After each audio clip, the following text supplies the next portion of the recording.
Hello everyone, welcome back to my channel. अस्सलाम वालेकुम। कैसे हैं आप सभी? उम्मीद करती हूँ आप लोग बहुत अच्छे से होंगे। तो यहाँ पर आप सभी देख सकते हैं, मैं आप लोगों को क्लास 10 उर्दू का चैप्टर 7 पढ़ाऊंगी। चैप्टर 6 तक आप लोग को मैं पहले पढ़ा चुकी हूँ और आज इस वीडियो में चैप्टर 7 आप लोगों को पढ़ने को देखने को मिलेगा।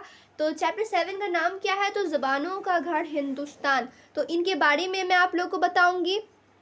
ठीक है, चैप्टर क्या कह रहा है वो बताऊंगी, इनके मुसन्निफ के बारे में बताऊंगी। उसके बाद आप लोग को क्वेश्चन आंसर भी कराने वाली हूँ। तो एक ही वीडियो में आप लोग का लेसन 7 कंप्लीट होने वाला है। तो आप लोग वीडियो को शुरू से आखिर तक, एंड तक ज़रूर देखिएगा, तभी आप लोग को सारा कुछ समझ में आएगा। जो आप लोग का चैप्टर में किस तरह से पढ़ाने वाली हूँ, तो लाइन बाय लाइन एक्सप्लेनेशन मिलने वाला है। तो ये है चैप्टर 7, ज़बानों का घर हिंदुस्तान। इनके मुसन्निफ का नाम क्या है? तो सैयद एहतशाम हुसैन। मैं आप लोग को ऊपर दिखा देती हूँ।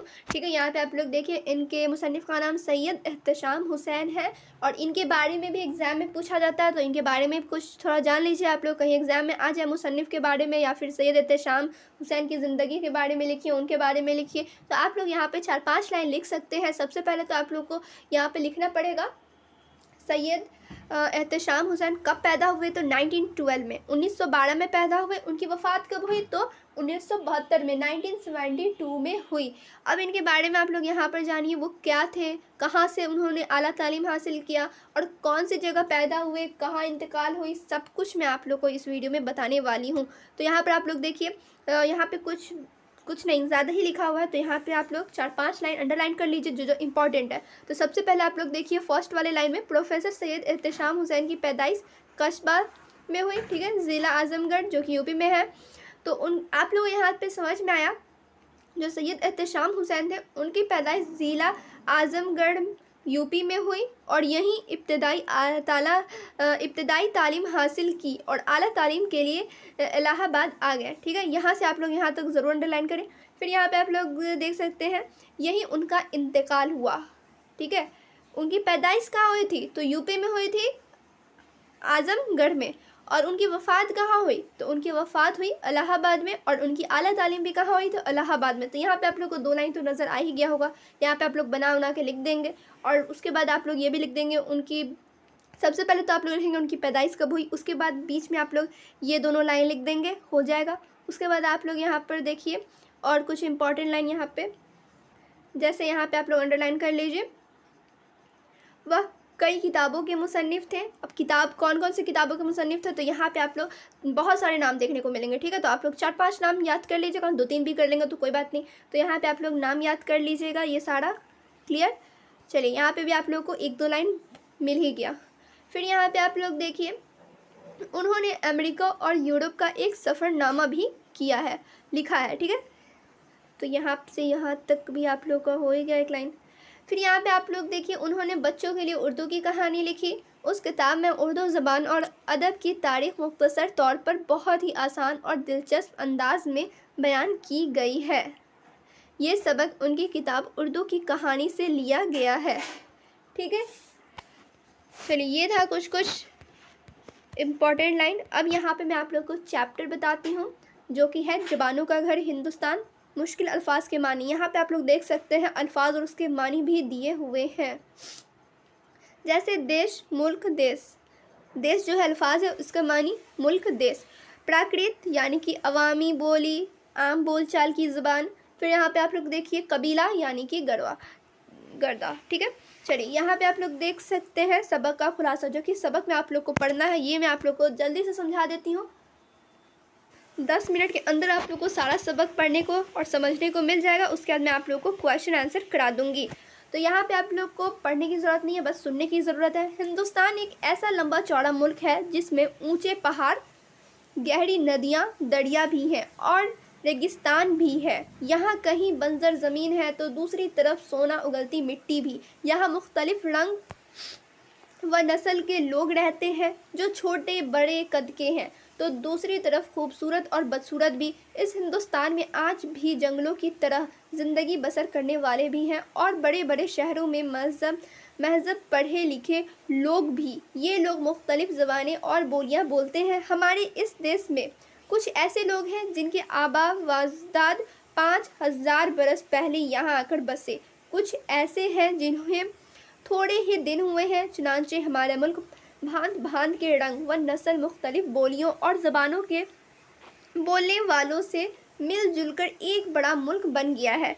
फिर देखिए दूसरा पैराग्राफ, हम जानते हैं कि पहले ज़्यादातर लोग वह हैशियों की तरह ज़िंदगी बसर करते थे, जानवरों का शिकार करते, दरख्तों के फल पत्ते और जड़ खाकर पेट भरते थे। इनमें से कुछ लोग यहाँ भी पहुँचे। उनकी नस्ल के लोग बंगाल, बिहार, छोटा नागपुर और अंत्याचल के पहाड़ों के करीब पाए जाते हैं। वह जो ज़बान बोलते थे वह आज भी अलग है।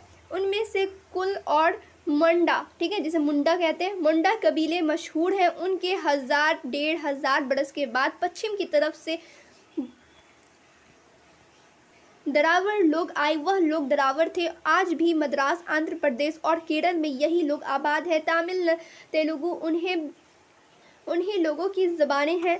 और यहाँ पे आप लोग देखिए अब तीसरा पैराग्राफ है, ईरान, चीन और तुर्किस्तान में एक और कौम बसती थी जिसे आम तौर से तारीख में आर्या कहा जाता है। ये लोग खूबसूरत और बहादुर थे, घोड़े से काम लेना और खेती करना जानते थे। लगभग 3500 बरस पहले ये हिंदुस्तान आए और उन्होंने यहाँ के पुराने बसने वालों को हराकर उत्तरी भारत में बस गए। ये लोग जो ज़बान बोलते थे उसे आर्याई कहते हैं। उस ज़बान में बहुत सी नज़में, भजन और गीत लिखे। संस्कृत, यूनानी, जर्मन, पुराने ज़माने की फ़ारसी और यूरोप की कई ज़बानें इसी ख़ानदान से ताल्लुक़ रखती हैं। संस्कृत हिंदुस्तान में बसने वाले आर्यों की ज़बान थी। तमाम लोग संस्कृत नहीं बोल सकते थे। पुराने बसने वाले अपनी पुरानी बोलियाँ बोलते या मिली जुली ज़बानें। इस तरह आहिस्ता आहिस्ता संस्कृत ऊंची जात के ब्राह्मणों की ज़ुबान बन गई। आम लोग प्राकृत बोलते थे। ये अवामी ज़ुबान थी और अलग अलग इलाकों की अलग अलग प्राकृतें थीं। जब बुद्ध मत का अरोज हुआ तो उसका मुकाबला करने के लिए साधु और संतों ने आम लोगों पर असर डालने के लिए प्राकृतों ही में गीत और भजन लिखे, धर्म कर्म की बातें की। उत्तरी भारत में जो प्राकृत बोली जाती थी उसे शोर सेनी कहते थे और उससे वह भाषाएं पैदा हुए जिन्हें हिंदी, हिंदू और उर्दू कहते हैं। बंगाली, मराठी, गुजराती, पंजाबी, सिंधी, आसामी और आर्याई भी नई आर्याई ज़ुबानें हैं। 1000 साल से जो नई ज़बानें हिंदुस्तान में बोली जाने लगी उनमें एक उर्दू है। ये ज़ुबान भी बाहर से नहीं आई, यहीं पैदा हुई। ये सवाल आप लोगों का एग्ज़ाम में पूछा जाता है, जो उर्दू ज़बान है वो कहाँ से आई, तो कहीं बाहर से नहीं आई, ये यहीं से आई। ठीक है, जो उर्दू ज़बान है हिंदुस्तान ही की है, ठीक है, यहीं की है। ये लोगों ने उसे तरक्की दी। ये ज़बान अगर कहीं दूसरे मुल्क में भी बोली जाएगी तो वहाँ की ज़बान नहीं बन जाएगी, हिंदुस्तान ही की रहेगी।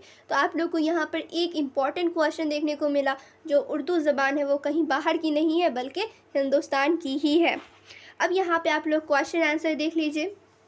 सबसे पहला सवाल है, पहले दुनिया में लोग किस तरह ज़िंदगी बसर करते थे। जवाब देखिए, पहले दुनिया के ज़्यादातर लोग वहशियों की तरह ज़िंदगी बसर करते थे और खाने पीने की खोज में छोटी छोटी टोलियों में मारे मारे फिरते थे। फिर दूसरा सवाल देखिए, पहले लोग किस तरह पेट भरते थे। तो पहले लोग जानवरों का शिकार करते थे या दरख्तों के फल पत्ते और जड़ खाकर पेट भर। फिर यहाँ पे तीसरा क्वेश्चन देखिए, कुल और मुंडा कबीले के लोग किस इलाके में बसते थे। तो यहाँ पे आप लोग देखिए, बंगाल, बिहार, छोटा नागपुर और अरुणाचल प्रदेश के पहाड़ों के करीब कुल और मुंडा कबीले के लोग बसते थे। फिर क्वेश्चन 4 देखिए, भारत के पश्चिम की तरफ से कौन लोग आए। भारत के पश्चिम की तरफ से दावर लोग आए, ठीक है।